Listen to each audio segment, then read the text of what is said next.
आप सभी को देवशयनी एकादशी का प्रणाम। कहते हैं कि आज से भगवान विष्णु भगवान जी योग निद्रा में चले जाते हैं, सोने के लिए चले जाते हैं। जैसे कि उन्होंने राजा बलि को वचन दिया था कि मैं 4 महीने जो है पाताल लोक में रहूंगा। तो भगवान ने अपने वचन को निभाया और भगवान जो है शयन करने के लिए पाताल लोक चले जाते हैं। कहते हैं इन 4 महीनों में कोई शुभ कार्य नहीं होता है। शुभ कार्य का मतलब होता है जैसे शादी विवाह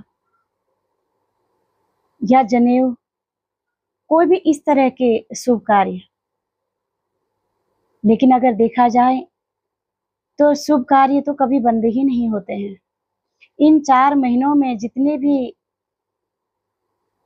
दान पुण्य यज्ञ हवन तप व्रत इतना सब करते हैं भक्त लोग।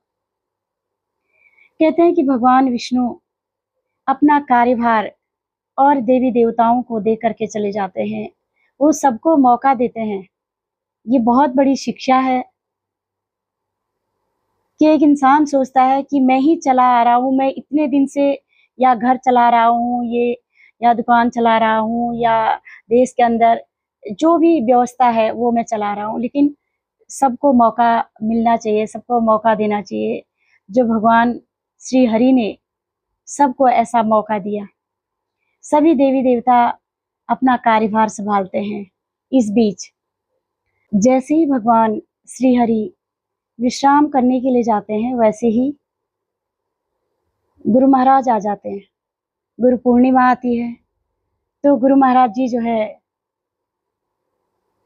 वह सबको सद शिक्षा दे करके सदमार्ग में चलने की प्रेरणा देते हैं और ध्यान की कला सिखाते हैं, जिससे हर एक व्यक्ति को शांति का अनुभव होता है, सुख का अनुभव होता है, सद्बुद्धि मिलती है, सदमार्ग दिखाते हैं सदज्ञान दे करके। और उसके तुरंत ही बाद जो है भगवान शिव अपना कार्यभार संभाल लेते हैं।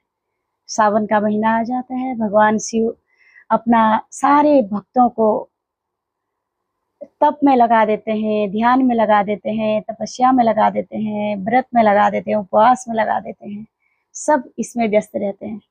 भगवान शिव अपने इस तरीके से इस सृष्टि का संचालन करते हैं। उसके बाद भगवान शिव के बाद जो है भगवान कृष्ण भगवान आ जाते हैं। जन्माष्टमी आ जाती है। भगवान कृष्ण अपनी लीलाओं से सबको जो है आत्म विभोर कर देते हैं, सुख देते हैं, शांति देते हैं। अपनी लीलाओं से सारे भक्तों को अनंत सुख और आनंद का अनुभव कराते हैं। उसके बाद जो है गणेश चतुर्थी आ जाती है। गणेश भगवान विघ्नहर्ता, सारे विघ्न को दूर करके, सारी बाधाओं को दूर करके अपने भक्तों को सुख प्रदान करते हैं, सद्बुद्धि देते हैं, सद्ज्ञान देते हैं।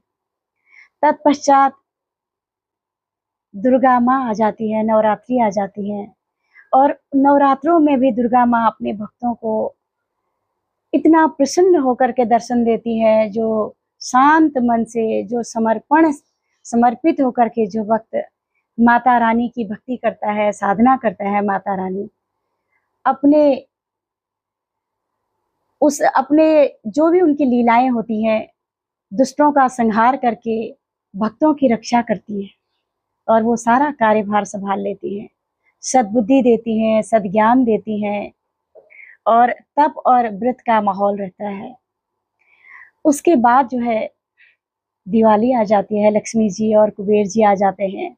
फिर वो संभालते हैं सारी अर्थव्यवस्था को। सारा सब कुछ संभालने के बाद उसके बाद जो है फिर से देव उठनी एकादशी आ जाती है। फिर भगवान विष्णु आ जाते हैं और फिर से अपना कार्यभार संभाल लेते हैं। फिर से वो संचालन शुरू कर देते हैं। कहने का तात्पर्य यही है कि जो है किस तरह से भगवान इस सृष्टि को चलाते हैं। और कितना अनंत, कितना असीम, कितना शाश्वत सुख है वो। और सभी देवी देवता जो है अपने अपने तरीके से इस सृष्टि का सृजन करते हैं, पालना करते हैं, रचना करते हैं।